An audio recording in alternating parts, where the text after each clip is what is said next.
We'll start with the opening statement, and when you have a question afterwards, ask for the microphone, then we'll hand it to you.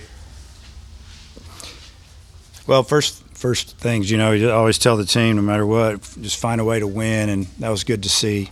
Kind of what I expected, to be honest with you. Whenever you go out and you score a bunch of runs, it just seems like this is what you get in Game 3.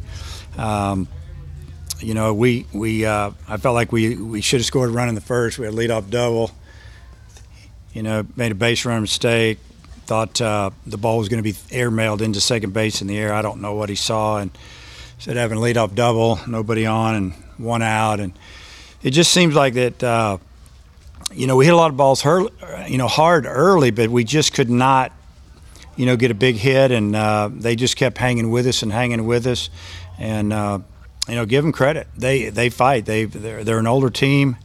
Their whole team's juniors and seniors, and they just they hung in there. And our players felt like that we were playing a good team. I heard them talking about it in the locker room last night, that those guys can swing it a little bit. They're three-hole.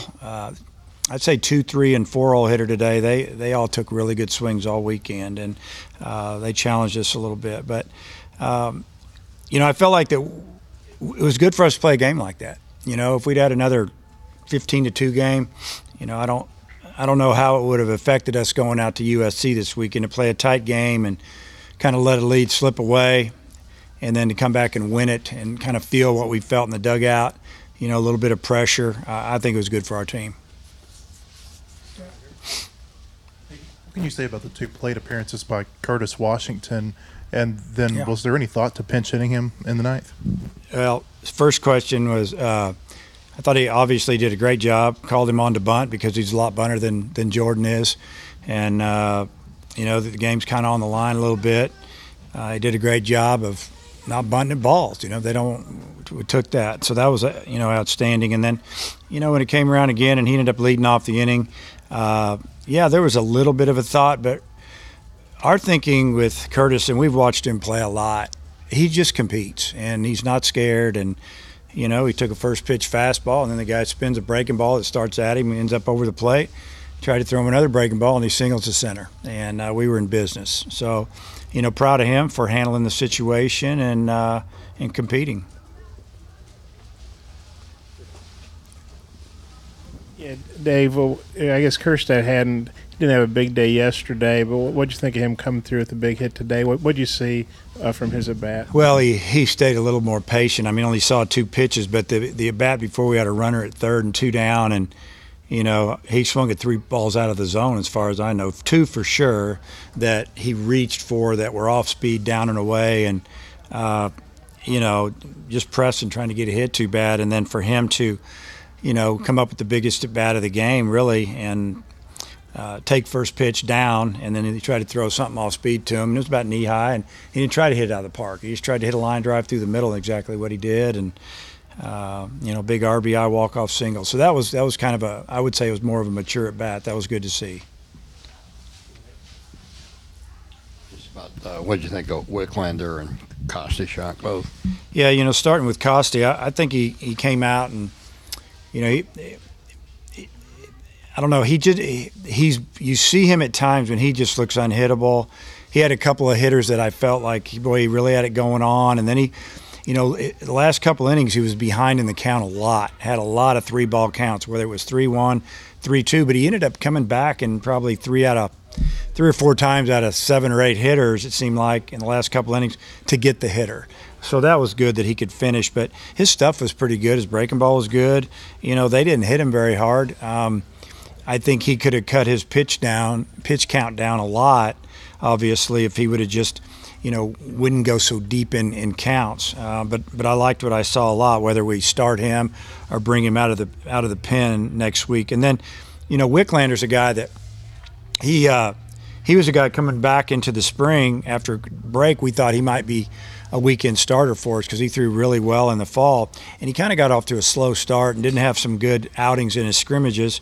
So we thought, well, we're not going to start him opening weekend, and we might not start him next week, but you'll see him on the mound starting for us, whether it's midweek, next week, or it just depends on how much we use him against USC this week. But his stuff was was very good. Velocity was as good as I've seen it.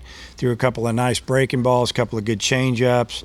And I like the way he spotted his fastball away, but then he'd get him leaning out over the plate, and he could bust those right-handers in, and threw the ball extremely well.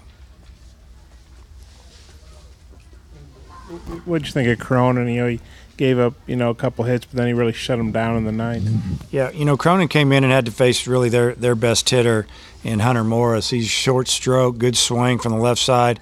Made him not look very good for two swings. Then he fouled the pitch off, and then he left one out over the plate a little bit, and he just did a great job as a veteran hitter does. He didn't try to do too much. So, I think in that situation, if he locates it, he gets him, and he didn't quite locate it where he wanted.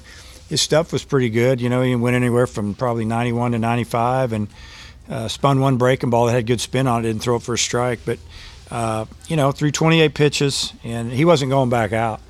That was it. We were going to go with another freshman if we didn't score there. So hopefully he'll continue to get better and better. I wanted to ask you about a couple of plays early in the game. One was Martin with a double trying to leg out a triple, and then the other one, the umpire brought Jacob Nesbitt's bat over to you. What happened there? Well, I already answered the first one.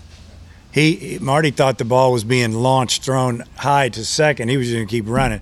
He made a mistake.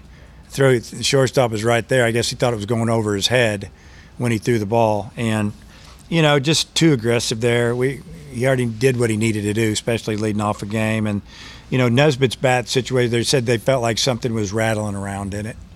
I don't know why the umpire picked it up anyway. That's about it.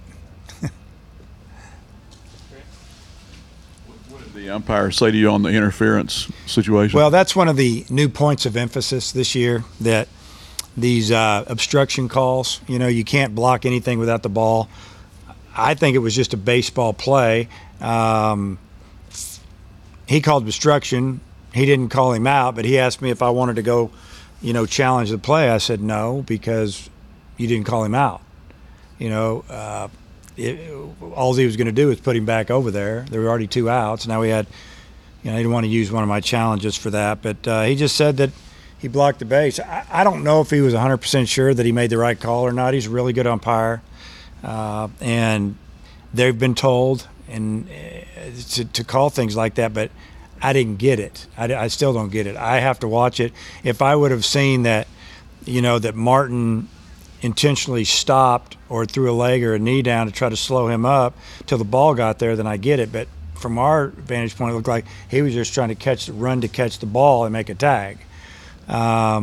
If he blocked him from getting back, but he's just going to catch a throw, maybe that's the way the rule is, but it doesn't seem right to me.